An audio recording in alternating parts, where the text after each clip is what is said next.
Hello, everybody. May the 4th be with you. It's not showing up well on camera. I have my Rogue One shirt on, and I have my crazy quarantine hair going. So, I just wanted to talk a little bit about the current state of Star Wars, how Star Wars has been doing, recently, the current state of it, and what I feel like is going to happen in the future for it. So we just recently finished Clone Wars season 7, which is a whole another story on its own, but it was a great decision to end the series on May the 4th. I think it just kind of ties stuff up, and I think the fact that we're getting new announcements now today, which I'll get to later, is perfect. Like, it's perfect that the Clone Wars just ended and you're still giving your fans like something to look forward to. Clone Wars is over, but hey, now that Clone Wars is over, not that we didn't want it to end, gosh, but now we can focus on new projects. Now, for everybody saying that Star Wars is dead, or we had Star Wars fatigue, whatever that was, I think the success of The Mandalorian, particularly, has helped this franchise more than we realize. Because I don't feel like we're at a Star Wars is dead phase anymore, thank God. I think that was at its worst case after The Last Jedi, especially after Solo's like bombing at the box office. Like, that was when we were at a low. And then we got the trailer for Resistance, Star Wars Resistance, which got all those dislikes. And fortunately we did get Clone Wars confirmation that summer, but nobody, I mean, it was very hard for me to find any hype or any excitement over episode 9 because of the way that the Last Jedi ended. And it was hard for I didn't see any people online. There's nowhere near the hype that Endgame and even Infinity War, just alone Infinity War, had compared to what episode 9 had. I think we were in a very bad spot there. When the first trailer for episode 9 came out, there was some excitement, but I think it was just cautious, nervous excitement.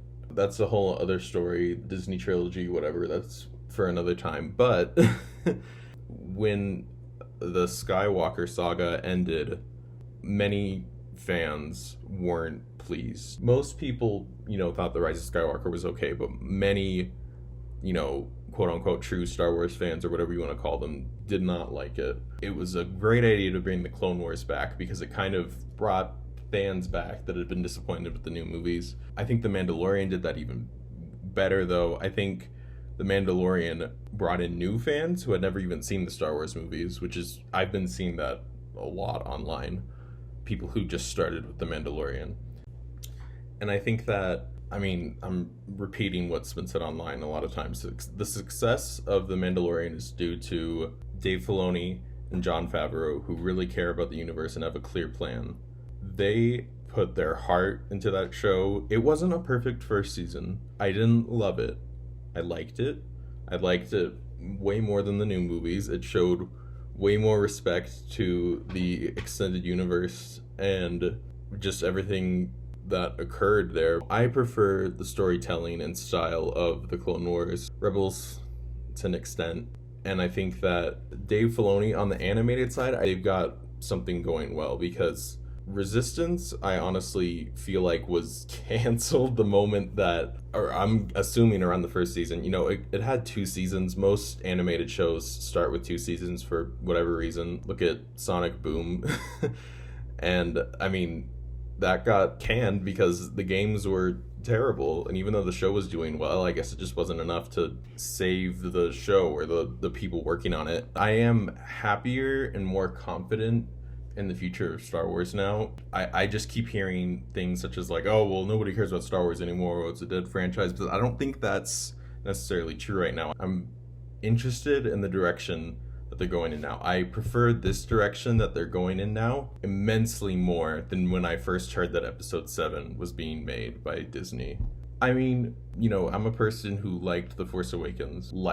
As time went on, same thing with every sequel trilogy movie. I liked them when I first saw them, and as time went on, I noticed the flaws and the, disrespect or just feeling about them that they were taking elements of Star Wars and just not doing any good ideas or things with them at all. And I feel the exact opposite about the Clone Wars, and I felt the exact opposite about Rebels. So I feel that this new take is what they should have done from the beginning, instead of this cash grab of let's make more numbered sequels for money and throw in all the old characters and just make it a New Hope. It just didn't work in the end. I don't think anybody can admit that the sequel trilogy worked in the end. I think that this direction is what they should have done in the first place. First of all, not cancel the Clone Wars.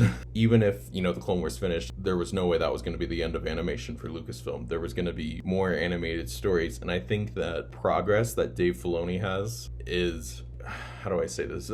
Dave Filoni's idea of Star Wars and creative direction is immensely better than what we were getting from the sequel trilogy. Even Solo, to an extent. I know most people thought Solo was good, but when you examine, or when I examined at least, that movie more, I mean, obviously there were two different directors, so no wonder that it had like a weird tone over it. And the thing with the Clone Wars and Rebels is that I always know what Dave Filoni wants me to feel at that point, which is a good thing. And with Solo, it just seemed like this film was made for money. And I feel like they didn't know the exact creative direction that they wanted to take the universe in. And of course, Kathleen Kennedy ruined it because she ruins everything.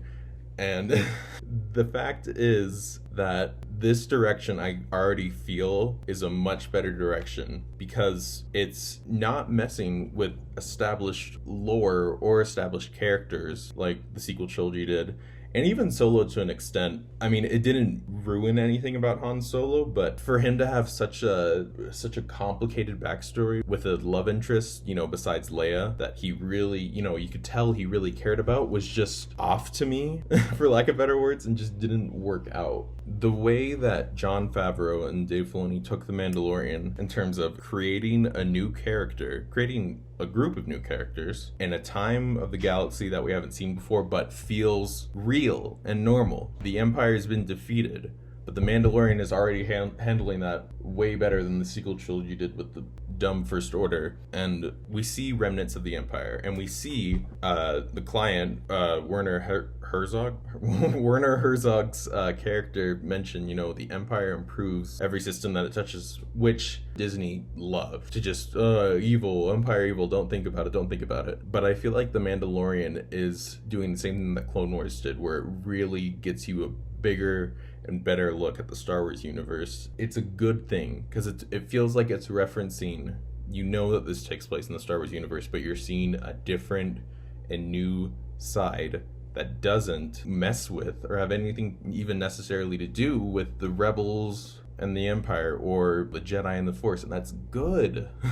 Because I know everybody loves, the idea of the Force and the battles between the Jedi and the Sith, but we know that there's much more. We knew that from the extended universe, everything that's now Legends, unfortunately, and Clone Wars, and there's just so much more than that. And I think that this is a good direction to go, and The Mandalorian Season 2 will succeed. It's not my particularly favorite direction of Star Wars, because I prefer the stories and characters and ideas that Rebels and Clone Wars were heading towards, but it is immensely better than whatever ideas. I mean, I can't even say ideas, because I can't think of the morals and ideas that the sequel trilogy tried to give out. And so the news today is that Taika Waititi is, officially directing and co-writing a Star Wars movie, which I think is a great choice. Taika is a great director, great screenwriter. Jojo Rabbit, Thor Ragnarok. I think Taika will do this well, and I think, again, this is taking the good parts of Star Wars, because I can already see the direction that this film is going to go, and I feel like the whole franchise is heading towards, now that we finally are done with the Skywalker saga. We're done with the Palpatines, hopefully, dear God, and we can focus now on new stories that still feel authentic and earned and good and real. And I think the new show, head run by the Russian Doll creator. I'm forgetting names. I think that has the potential to be interesting. I don't know why. Maybe it's because I, kind of liked the weirdness of Russian Doll. I didn't love it. But again, it's a stance where I would much rather see the interesting takes they can do with that and, incorporate some of like Natasha Lyonne's personality. It's not like she's going to be in it, but just that idea of there's more to the Star Wars universe than we know. And so essentially what I keep circling back to is the fact that I'm happy that the Skywalker saga is over. It should have been over in the first place with Return of the Jedi. The direction now that we're going, I feel happier. For lack of better words, I feel happier and safer and more confident. Even the Cassian Andor series, I mean, we don't know how that's going to turn out, but I feel like it could be cool. The Kenobi series, I feel like that's going to be great. Deborah Chow has shown that she's a pretty good at what she does. But overall, I just want to emphasize one more time, I know I've said it a million times, I'm so much happier with this direction of, okay, let's create a movie here, let's create a series here, let's do something different, let's get some good creative people in charge like Jon Favreau, Dave Filoni, Taika, and let's just get them to follow their passions and get a new idea. And it's a new idea, it can have elements of the Skywalker saga in them, but we don't have to do this forced rehashing that the sequel trilogy did and not have to conform around those crazy weird I can't even get into that right now. But this is a good direction for Star Wars. I'm way happier. I'm way more happier and confident with the franchise than whatever was going on before, where it felt like it was just money grabbing, nostalgia picking, and just not good creative choices. This is the direction we need to go, and I'm happy to say that I am happy about the future of my franchise. That doesn't mean it's going to be perfect, and it hasn't been perfect, but it's just good to feel happier and more optimistic about the future of a franchise and not have to worry about it going to whatever. Hopefully we'll get that new animated series in the fall. I'm almost betting on it, and I can almost guarantee that it'll be better than Resistance, because Lucasfilm has heard that nobody likes when they make a lousy effort. So thank you guys for watching. May the 4th be with you. Yeah, okay, I've said enough. Bye.